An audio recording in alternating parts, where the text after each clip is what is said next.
we need to talk about what's in the corner of Panda Gaming. We've seen all throughout this weekend how the meta has changed and how the ERAD has affected it, especially on the map and game mode combination of Frost Uplink.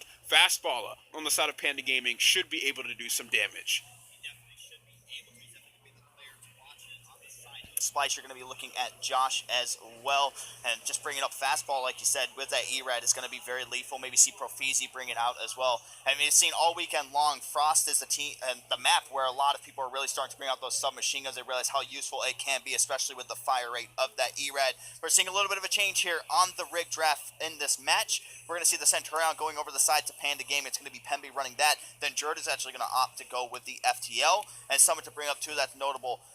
It's such a power play when teams have the overdrive and the active camo that can be so crucial. I mean, it's absolutely insane. It's basically a guaranteed 2 points if you play your cards right. Yeah, but I mean, we see guaranteed because these are players at the top level of competition in Call of Duty Esports. I think a lot should be said about how these guys even prepare to get to this point. A lot of the competition that you see and a lot of the preparation that you see that goes into these large LAN events are online matches taken at GameBattles.com, where these players play for pro points that also influences their seeding in these tournaments. So that's your ticket to becoming a pro player and to becoming a competitor in Call of Duty Esports. If you want to get even close to this level that these two teams play at, that's your road trip to do it. So right off the rip, we're going to stay on board with the boys from Splice, specifically Bance. Let's see what he's going to be able to do here. He's going to have the K-Bar pushing outskirts. He's going to be met by two Panda players, but he's just going to be patient. Going all the way around the Profizi, we're going to see him bringing out that ERAD as well as Josh. Three players going to be down for Panda, and Bance going to go ahead and toss that drone forward to Josh. Should be able to get a 1-point toss off here, and exactly that. So Splice getting the first points on the board. Panda Gaming trying to clear out their base. There's still one player just behind them. It looks like they've forgotten about him, actually losing count. Mad Cat has an easy flank on the Profizi, takes him down, continuing the map pressure around middle map. However, player 2, Pemby, he's able to take the drone and throw it away. That was a huge play coming from Pemby. Even if he didn't get that kill on Josh right there, he bought his team some valuable time to come up off the respawn and get back onto the offensive front. Splice here, as you can see, trying to take control of the ice side. Still has to deal with Prophet, though, who's doing a lot of damage for the little bit of time he's been over here. Prophet was getting very sneaky with the wall runs. We're going to hop on board. Profizi was able to take out Josh in blue. Now, Pemby is going to be able to pick up that drone to try to make some forward progress. He's not going to get anywhere. He's going to be met right by Bance. He's going to be taken out as well. It's going to be another 3 players down for the side of Panda Game. One more is going to be left inside Subway. It's going to be Fastball coming out on top of that one, but he's going to fall to his death down in the ring. Mad Cat going to be trying to make something happen here. He is all alone. He's going to go ahead and toss that drone down. It's exactly what you want to see. Has his weapon out just in case enemies do come into encounter with him.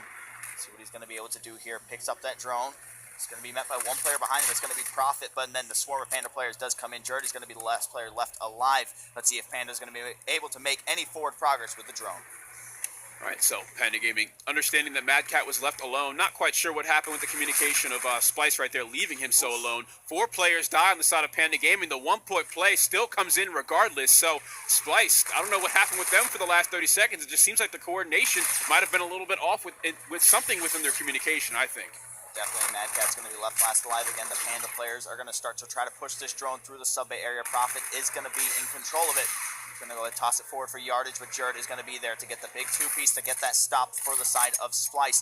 Let's see what they're going to be able to do. They need to push up and make sure they get out into the snow area. They need to start slaying out from the enemy spawn, getting right on their goal. There's going to be 2 Panda players met right there. They should be able to get at least a 1-point toss, but Dan says, screw it. I'm going in for the 2-point play. Now 3-1 in favor of Splice. It's always scary, Dirk, to see these Splice players flying in at you with the objective in their hands. They're so dangerous and so well coordinated when it comes to playing 3 versus 4 because you have that drone in your hand and can't shoot back. So even if they have that man down, they still know how to play through this game mode. I mean, we saw at the Call of Duty World League London Invitational just how dangerous they were on their losers bracket run. Up until the grand finals, they were 8-1, 8-2 in that game mode, slaughtering the enemy teams with heavy score differential. But as I'm saying that, we see Panda Gaming get some more scores, some more points on the board. Yep, nice solo run there by Prophet, was just working his way around. Spotted a few Splice players and decided to run by him so he could just get the 1-point toss off, and it worked out for him. Bance is going to go ahead and toss that drone forward, essentially going to get caught on the wall. Now Josh is going to have to try to make something happen here. He's going to tag the player up with the drone, just going to go ahead and retreat. Going to get pushed from behind right there. So now drone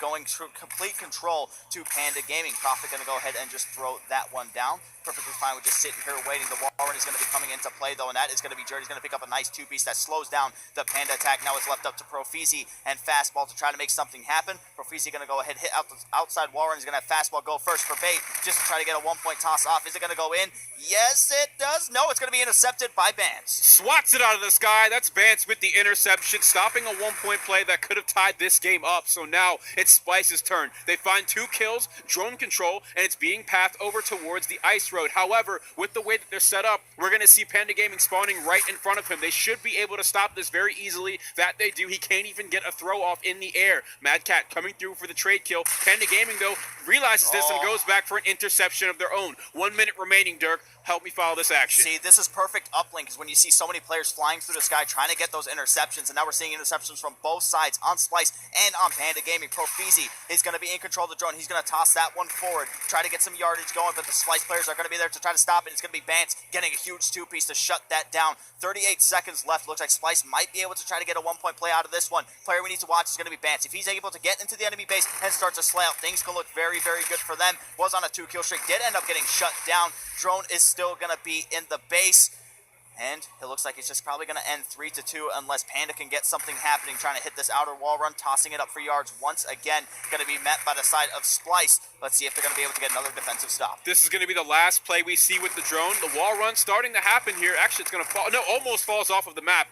Some kills go in favor of Splice, though. It's Jared taking down Profit. The drone's still laying on the ground, though. Panda Gaming has the opportunity to set up for a throw, but no. Splice positioning themselves, setting themselves up in between him and the portal, keeping that score at 3-2 as they switch sides. And now something we have to keep in mind, too, Panda will be moving to the favorable side, so there's going to be a lot more opportunities for them to get some two-point plays. And if we just kind of look in the slaying department on both sides, kind of split pretty even. If anything, yeah, it's Panda Gaming winning the slaying. So that's something we just have to keep in mind.